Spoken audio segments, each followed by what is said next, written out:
African people here in Egypt are of completely different features and culture than... Assalamu alaikum. You mean the alkaline Hamitic features like myself? My skin color, my nose, my small lips, etc.? Sure, maybe the New Kingdom and the Ptolemaic period pharaohs would look like me, such as Ramses III. But I'm mixed. It doesn't say anything about my forefathers. My forefathers are dark-skinned Fulani. And so was the forefathers of Ramses III and these New Kingdom pharaohs, who were exposed to a lot of invasions and trades and immigrations from Europe and other parts of the world. So your argument is essentially like saying, I am brown, I have alkaline features, therefore my great-grandfather was also brown with alkaline Hamitic features. No, he wasn't. It's because my mother is white. So essentially you deny the Old Kingdom and Middle Kingdom pharaohs, which had typical African features, and that is the part of what you say which may be interpreted as a little bit racist. Then you go about comparing modern Egyptian identity and modern Nubian identity with ancient Kemet. That's completely invalid because we don't care about modern Egypt in terms of identities. We care about the ancient Kemites 3,000 years ago. You know, it's 3,000 years. Things have happened that time, right? I mean, you wear a hijab, you're maybe a Muslim, huh?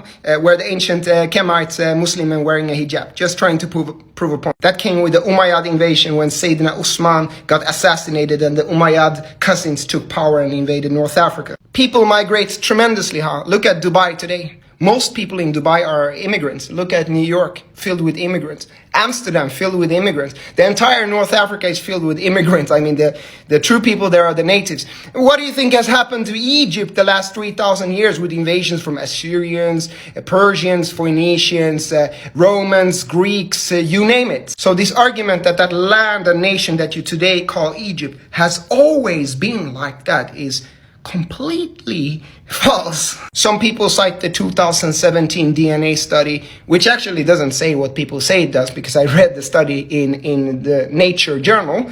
Yeah, that's one study looking at 2 or 3 mummies. What about the 160 mummies that they didn't publish, right?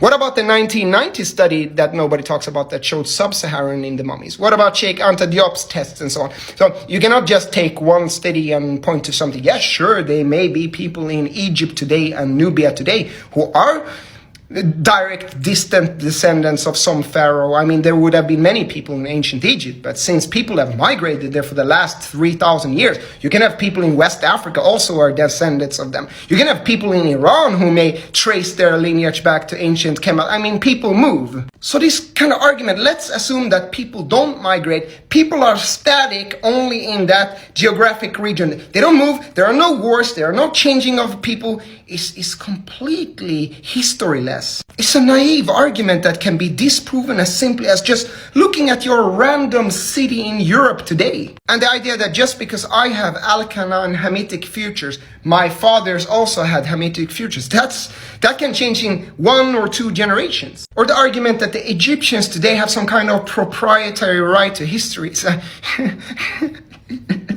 I don't know what to say. It's ego, all I can say.